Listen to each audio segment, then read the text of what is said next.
은혜와 평강이 우리 가운데 임하기를 축원합니다. 우리 함께 서로 인사해 보실까요? 메리 크리스마스. 조금 더 길게 한번 인사해 보도록 제가 준비했습니다. 인사말을 이렇게 한번 인사해 보겠습니다. 진정한 크리스마스는 오늘부터 시작됩니다. 백화점은요, 어제부로 다 끝났어요. 크리스마스 세일. 크리스마스 되기 한 달, 두 달 전부터 백화점은 얼마나 홍보를 합니까? 우리가 부탁도 안 했는데. 전국 방방곡곡 세계 전역이 그렇습니다. 그래서 기가 막히게 12월 25일이 끝나면 추리도 여러 가지 장신문들도 떼어내기 시작합니다. 하지만 진정한 성탄절은 12월 26일부터 시작됩니다. 하워드 셔먼이라는 분이 크리스마스 과업이라는 그런 시를 썼습니다. 거기에 보니까 크리스마스의 과업은 이렇게 시작된다라고 말을 합니다. 천사들의 노래가 조용해질 때, 하늘의 별들이 사라졌을 때, 왕들과 왕자들이 편안히 머무를 때, 목동들이 그들의 양떼에게로 돌아갔을 때 크리스마스의 과업은 시작됩니다. 진정한 크리스마스는 언제 시작된다고 말하고 있습니까? 성탄 과업은 성탄 행사가 끝난 다음에 비로소 시작이 되는 것입니다. 12월 25일만 기념하고 나머지 날은 12월 25일과 관계가 없다면 그런 신앙생활은 성경에서 말하는 성경적 신앙생활이라고 말할 수 없습니다. 성탄절은 엄밀히 말하면 12월 25일 하루가 아닙니다. 1년 365일 그리스도를 대망하고 그리스도가 내 삶에 역사하실 것을 사모하는 모든 신자의 삶의 그 내면의 마음에는 아기 예수님이 태어나고 계심을 믿습니다. 성탄절 행사가 끝나고 크리스마스 장식을 다시 박스에 넣고 나면 그제야 크리스마스의 진정한 의미의 크리스마스의 과업이 시작된다는 것입니다. 천사들로부터 아기 예수님의 탄생 소식을 가장 먼저 전해들은 사람은 들판에서 양떼를 치고 있던 목자들이었습니다. 천사들이 놀라운 큰 기쁨의 소식을 목자들에게 전해주고 하늘로 올라가 버렸습니다. 천사가 떠난 다음에 목자들은 어떻게 했습니까? 그 큰 기쁨의 소식을 확인하기 위해서 아기 예수님이 강보에 누워 있는 그 베들레헴 말구유를 찾아 나섰습니다. 천사가 하늘로 다시 올라간 다음에 목자들의 행동이 바빠지고 있는 것을 볼 수 있습니다. 누가복음 2장 15절입니다. 천사들이 떠나 하늘로 올라가니 목자가 서로 말하되 이제 베들레헴으로 가서 주께서 우리에게 알리신 바 이 이루어진 일을 보자 하고, 천사들의 방문 이후에 천사들이 하늘로 올라간 다음에 목자들의 진정한 과업이 시작되고 있다는 것을 성서는 증언합니다. 그들은 그 즉시로 베들레헴으로 가서 마리아와 요셉과 구유에 누인 아기를 찾아갔습니다. 그리고 천사가 자기들에게 일러준 대로 아기 예수님의 탄생의 의미를, 큰 기쁨의 소식을 마리아와 요셉에게 전해 주었습니다. 여기까지가 바로 목자들이 지킨 첫 번째 성탄 축하 예배입니다. 그러나 오늘 본문 누가복음 2장 20절을 보게 되면 누가복음 저자가 강조하는 말씀이 있습니다. 화면을 보시면서, 성경을 보시면서 누가복음 2장 20절을 같이 한번 읽겠습니다. 시작. 목자들은 자기들에게 이르던 바와 같이 듣고 본 그 모든 것으로 인하여 하나님께 영광을 돌리고 찬송하며 돌아가니라. 찬송하고 목자들이 어떻게 했어요? 돌아갔어요. 돌아가니라. 진정한 크리스마스의 과업을 시작하기 위해서 목자들은 양들이 있는 들판으로 돌아간 것입니다. 천사들의 노래가 조용해질 때, 하늘의 별들이 사라졌을 때, 왕들과 왕자들이 편안히 머무를 때, 목동들이 그들의 양떼기로 돌아갔을 때 크리스마스의 과업이 시작된다는 이야기입니다. 오늘 첫 번째 주신 하나님의 메시지는 바로 그것입니다. 성탄절만큼 중요한 날이 바로 12월 26일부터 시작되는 매일매일 우리 일상의 삶이라는 것입니다. 크리스마스의 과업은 언제부터 시작됩니까? 12월 26일부터 시작되는 것입니다. 그동안 수없이 성경을 읽었고 누가복음 2장 말씀을 성탄절 때마다 많이 읽었는데 왜 제 눈에는 누가복음 20장 2장 20절 가장 끝부분에 목자들이 돌아가니라라는 이 표현에 저희 시선이 머물지 못했는지, 왜 그랬는지 생각을 해보지 않을 수가 없습니다. 온통 저의 관심은 어디에 초점을 맞췄기 때문일까요? 12월 25일. 저희 교회도 지금 어제 성탄절을 오늘 주일과 묶어서 성탄 축하 예배와 올해 마지막 주일 예배를 드리니까 약간 어색한데, 사실 어색한 게 아니라 진짜 크리스마스의 과업은 언제부터라고요? 오늘부터 시작되는 거예요.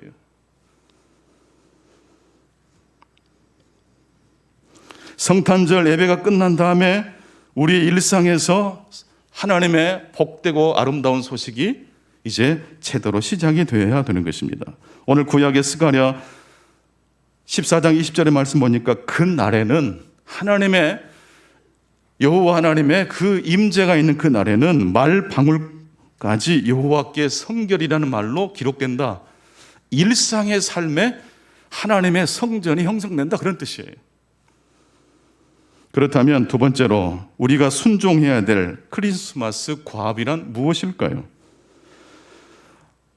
방금 전에 읽었던 하워드 셔먼의 시 크리스마스 과업의 전체를 다 한번 읽어보면 우리들이 12월 26일부터 매일매일 해야 될 크리스마스 과업을 시인은 이렇게 설명하고 있습니다.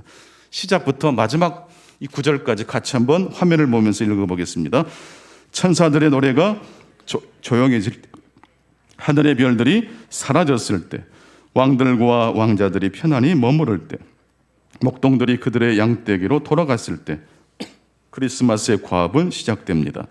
잃어버린 사람들을 찾고 상처받은 사람들을 고치며 굶주린 사람들을 먹이고 옥에 갇힌 사람들을 풀어주며 나라들을 다시 세우며 사람들 가운데 평화를 가져오며 마음의 음악을 만들어 냅니다.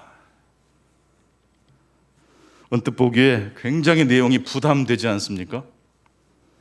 크리스마스의 과업이라는 것이 과연 우리들이 할 수 있는 일은 아닌 것 같은 생각도 들지 않습니까? 그러나 그렇게 생각하는 것은 대단히 오해하는 것입니다.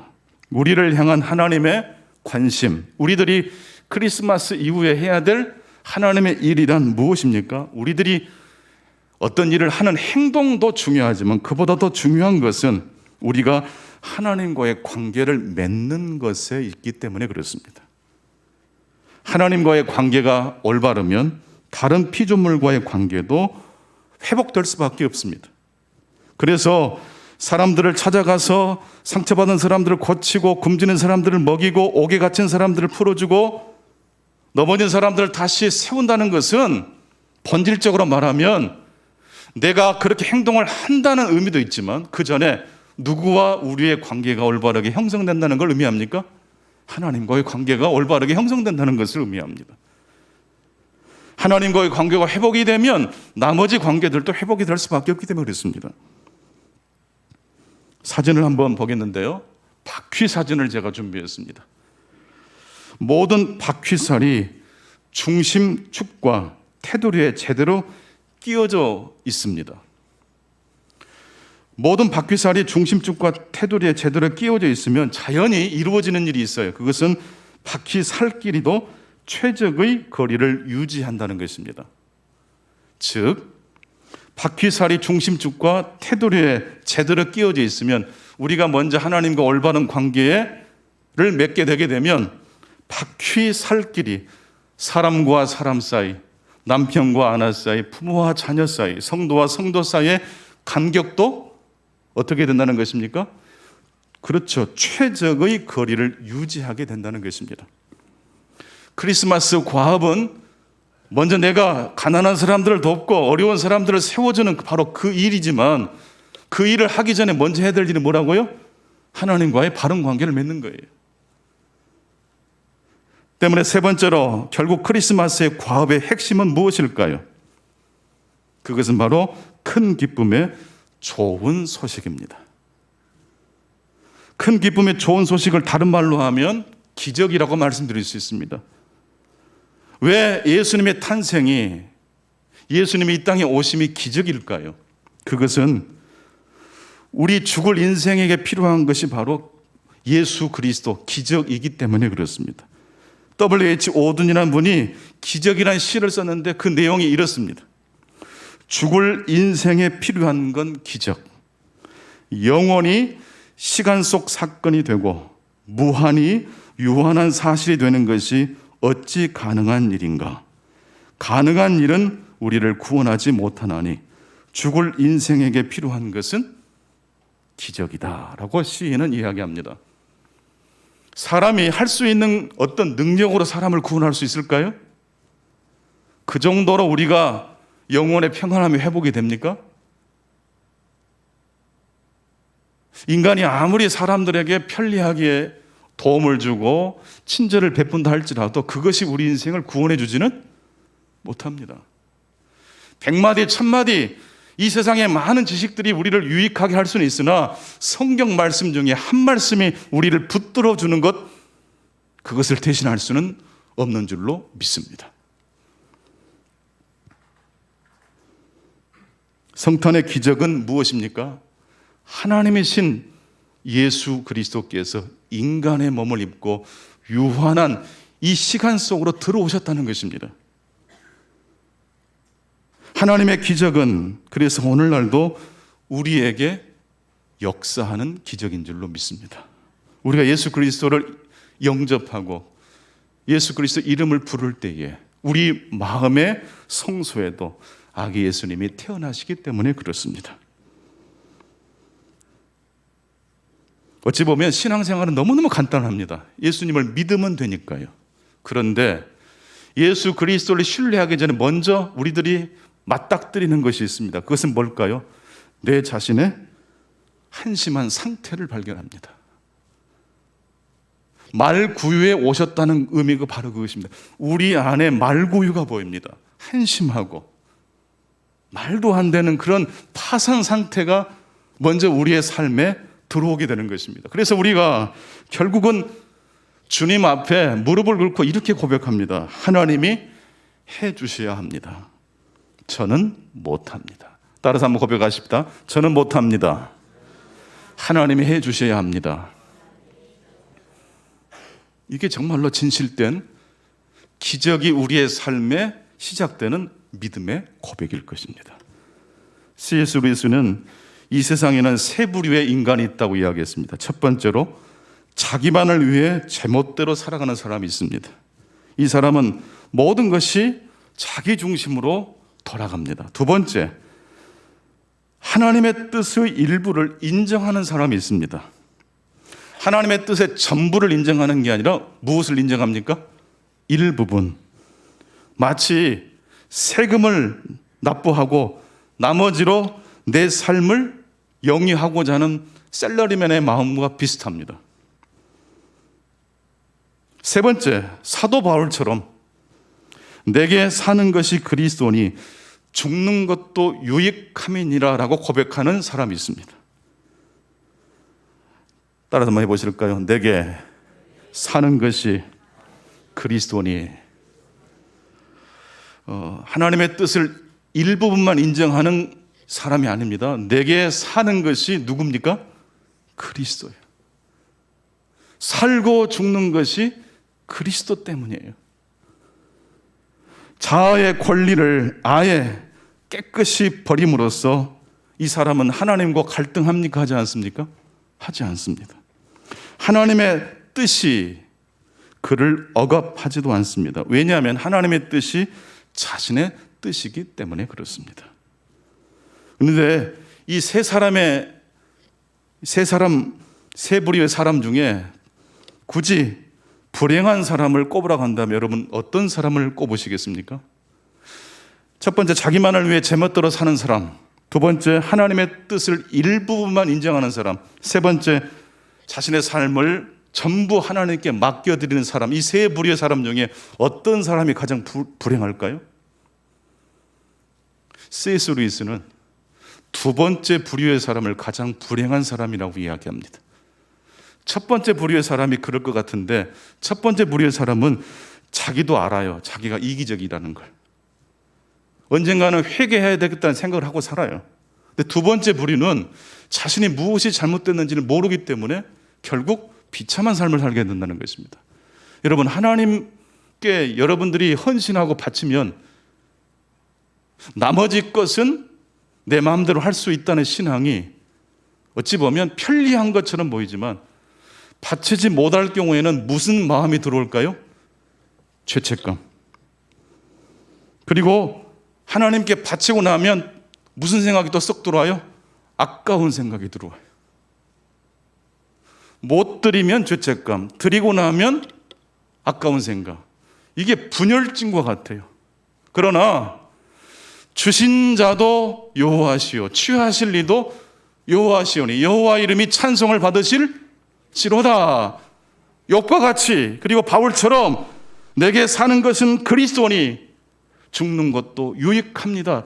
내 삶의 전부를 하나님께 맡겨드린 사람은 모든 시작과 끝이 사실은 하나님에 의해서 시작되고 하나님에 의해서 결론되어진다는 것을 알기 때문에, 내 믿음조차도 누가 주신 거예요?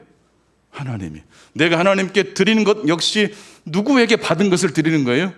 하나님께 받은 걸 드리는 거예요. 갈등이 없어요. 죄책감이 없고 결핍이 느껴지지 않아요.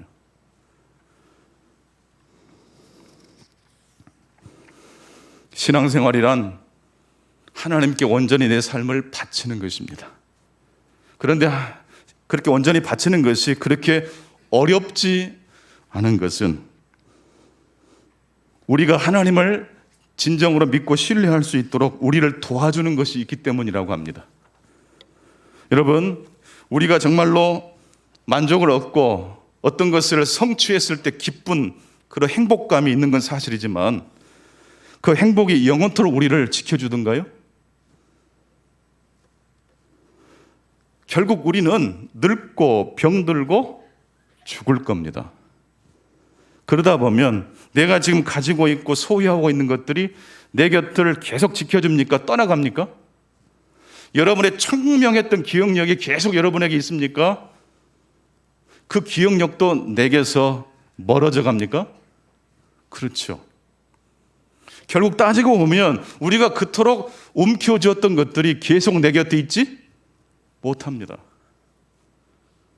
그래서 그 덕분에 우리도 그런 가짜신을 버릴 수 있다고 C.S. 루이스는 말을 합니다.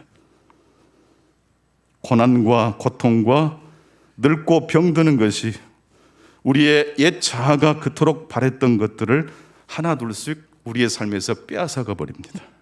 그래서 우리는 결국 누구를 구하고 찾고 두드리게 됩니까? 예수 그리스도를 찾고 구하게 되는 것입니다. 인간의 유한함, 인생의 결핍 때문에 결국 우리는 예수님을, 기적을 구하게 된다는 말씀입니다. 동의하시는 분들만 아멘 해보십시다. 일전에 우리 학생회에서 제게 그런 질문을 했었던 적이 있습니다. 목사님은 로또 번호를 어떤 식으로 적으세요? 사람들은 왜 로또를 좋아할까요? 저도 로또 좋아할까요? 20억 당첨되면 저는 어떻게 할 것 같습니까? 상상하지 마십시오. 왜 사람들은 로또를 지금도 갈망할까요? 로또는 로또 자체에 매력이 있는 것이기도 하지만, 로또가 사실 우리에게 걸어오는 말이 있어요. 그것은 바로 무엇입니까? 갈망이에요, 갈망. 배고픔이에요. 어떤 인생의 큰 반전을 우리는 사모합니다. 역전 드라마를 좋아합니다. 로또를 좋아합니다. 로또를 좋아하고 그런 갈망과 갈증이 있다는 것은 우리가 배고플 때 빵을 연상할 수 있는 것처럼 그런 갈망과 로또에 대한 어떤 갈망은 뭔가 이 땅 너머에 무엇이 있다는 것을 가리키는 하나의 상징이라고 저는 해석합니다. 어딘가에 낙원이 존재하고 장차 그 낙원 속에 들어가서 행복한 삶을 누리게 될 것이라는 것을 상징하는 게 저는 로또라고 생각해요. 그런 점에서 저는 로또를 갈망합니다. 로또를 직접 쓰거나 구입하지는 않지만 로또가 사람의 이 내면 안에 있다는 것만큼은 인정할 수밖에 없어요. 더 중요한 것은 어떻게 번호를 써야 로또에 당첨되느냐가 중요한 게 아니라 그건 다 가짜라니까요.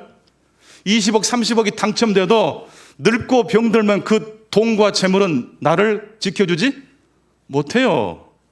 유한한 것은 우리를 지켜줄 수 없어요. 가능한 것은 우리를 구원해 줄 수 없어요. 불가능한 이 하나님의 기적적 복음만이 우리의 삶을 구원해 줄 줄로 믿습니다. 때문에 우리는 우리의 배고픔이 빵을 가리키는 것처럼 우리를 로또에 대한 그 모든 것들이 가리키는 대상을 찾아야 됩니다. 바로 그것은 하나님이고 천국입니다. 바울 사도는 그 로또가 가리키는 것이 결국 무엇인지를 우리에게 말해줍니다. 우리 다 같이 한번 따라서 해보실까요? 내게 사는 것이 그리스도니. 이게 로또가 가리키는 방향이고 로또가 결국 우리들에게 말하고자 하는 출처예요. 우리가 천국에 가면요, 이 땅에서 서로 비교하고 경쟁했던 그런 마음들은 1.1%도 없을 거예요. 왜냐하면 복의 근원이신 하나님을 만나는데 서로 질투하고 경쟁할 틈이 없는 거예요. 그러나 중요한 것은 그날이 우리에게 올 때까지는 면류관을 쓰기 이전까지는 먼저 우리들에게는 무엇이 기다리고 있습니까? 십자가가 기다리고 있어요. 이 예배를 마치고 집에 돌아가면 주부들은 또 밥하고 빨래해야 돼요. 남편들은 또 월요일 날이면 출근해야 돼요. 일을 해야 돼요. 그리고 오늘 이 주일 예배를 그렇게 은혜스럽게 드리고 나면 결국 크리스마스의 과업은 월요일부터 시작되는 단조롭고 매일매일 해야 되는 그 일과 씨름하는 가운데 펼쳐지는 것입니다.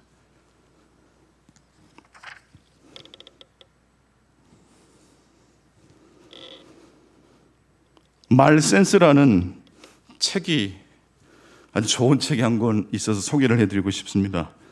그 책을 소개한 영상이 한 2분짜리인데 결국 우리들이 가장 중요한 것은 소통을 잘하는 것인데 소통을 잘하려면 말을 잘하는 것이 아니고 먼저 잘 듣는 거라고 말씀드렸지 않습니까? 호흡할 때 먼저 뇌시지 않고 들여 마시는 것처럼 먼저 듣고 난 다음에 말을 하는 것이 대화의 비밀이라고 말씀드렸습니다. 그런데 대부분 사람들은 대화를 할 때 먼저 상대방의 이야기에 지지해 주지 않고 자기가 하고 싶은 말을 한다고 합니다. 영상 준비되셨습니까? 한번 같이 한 2분 정도 되니까 대화의 비밀이 무엇인지 한번 같이 보겠습니다. 보면 주변에 꼭 이런 사람들이 있습니다. 볼륨을 상대가 좀 어떤 켜주세요. 말을 꺼내면 그 말을 받아 자기 얘기를 하는 겁니다. 예를 들면 이런 식입니다. 요즘 회사 일이 너무 바빠서 미치겠어. 말도 마. 난 어제 집에도 못 들어갔어. 남자친구가 너무 자기 생각만 하는 것 같아. 그건 다행이지. 내 남자친구는 전화도 안 받아. 이런 대화법을 심리학에서는 전환 반응이라고 합니다. 상대가 어떤 말을 하든 자기 얘기로 전환하는 겁니다. 하지만 대화 고수들은 절대로 전환 반응을 하지 않습니다. 대신 그들은 대화 심리학에서 말하는 지지 반응을 합니다. 앞에 나온 사례를 지지 반응으로 바꾸면 이렇게 됩니다. 요즘 회사 일이 너무 바빠서 미치겠어. 힘들겠다. 대체 어떤 일로 그렇게 바쁜 거야? 남자친구가 너무 자기 생각만 하는 것 같아. 그래? 남자친구를 따끔하게 혼내줘야 하는 거 아니야? 지지 반응이란 이렇게 상대의 말을 지지해주는 겁니다. 사실 지지 반응이 크게 어려운 일도 아닌데 우리 모두는 자기 생각, 자기 얘기를 하느라 바쁩니다. 테드에서 최고의 대화법 전문가로 인정받는 셀레스트 헤들리는 말센스라는 책에서 이렇게 말합니다. 사람들은 대화를 할 때 나르시시즘에 빠져 있습니다. 우리는 대화를 할 때 60%를 자기 얘기에 쏟아붓고 나머지 40%조차 상대가 아닌 제3자에 대해 이야기합니다. 상황이 이러하니 대화가 제대로 진전되기 힘들죠. 그래서 대화의 제1원칙은 말하고 싶은 욕구부터 참는 겁니다. 상대의 말을 가로채서 내 얘기를 하려고 하지 마세요. 상대가 이야기하는 동안에는 나는 주인공이 아닌 조연이 돼야 합니다. 당신도 혹 대화할 때마다 주인공이 되려고 하진 않았나요? 전환 반응을 멈추고 지지 반응을 시작할 때 당신도 어느 순간 대화의 고수가 돼 있을 겁니다. 대화에서 중요한 것은 말재주가 아니라 말센스입니다. 2020년 최고의 대화법 도서, 흥분하지 않고 우아하게 리드하는 말센스. 네. 대화를 하다 보면 오늘은 성탄 축하 예배와 올해 마지막 주일 예배를 드리고 있습니다. 성탄의 과합은 성탄절이 끝난 다음에 시작되는 하나님의 놀라운 이야기라는 말씀을 오늘 드렸습니다. 성탄의 과합 중에 가장 중요한 과합은 무엇입니까? 하나님과 관계를 올바로 맺는 것입니다. 하나님 앞에 온전히 여러분 자신을 드리실 수 있기를 바랍니다. 일부분만 하나님의 뜻을 순종하고 나머지 부분은 내 뜻대로 해도 된다는 생각을 하게 될 때 우리의 삶이 헷갈리기 시작합니다. 내게 사는 것이 그리스도니. 이런 원리를 가지고 살아가면 대화할 때도 소통하는 데 성공하게 될 것입니다. 코로나19 때문에 거리두기를 하게 되고 서로 접촉하는 것이 금기가 된 시대를 2년 동안 살았습니다. 그럼에도 불구하고 가장 소중한 사람들은 만납니다. 그렇죠? 부부는 만나고 부모 자녀 사이는 만납니다. 그래서 중요한 게 대화의 아주 기술입니다. 상대방의 말을 가로채서 내가 하고 싶은 말을 해버리거나 다른 사람의 이야기를 하는 것으로 대화를 다 이끌어내버리면 1시간을 만난 다음에도 서로가 답답함이 있을 겁니다. 서로가 서로의 이야기를 경청해주고 지지해 주실 수 있기를 바랍니다. 그리고 더불어서 꼭 가능한 것으로는 우리를 구원할 수 없습니다. 아무리 좋은 남편, 좋은 아내, 효도가 지극한 자녀들일지라도 그것으로 우리가 구원받지는 않습니다. 마지막으로 한번 고백하십시다. 내게 사는 것이 그리스도니. 이 복음의 핵심으로 이 코로나19를 넉넉하게 돌파해 나가시는 중광의 모든 성도님들 되시기를 축복합니다. 아버지 하나님 감사합니다. 아기 예수님의 탄생, 시간 속으로 유한한 우리의 삶의 자리로 영원하신 하나님이 들어오신 사건, 이 기적을 저희들이 마음으로 믿음으로 영접합니다.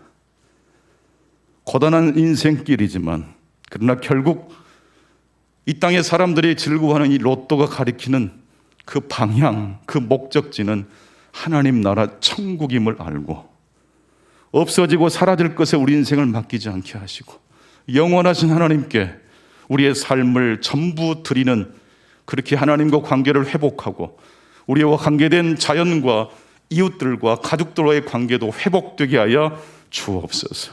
예수 그리스도 이름으로 기도하옵나이다. 아멘.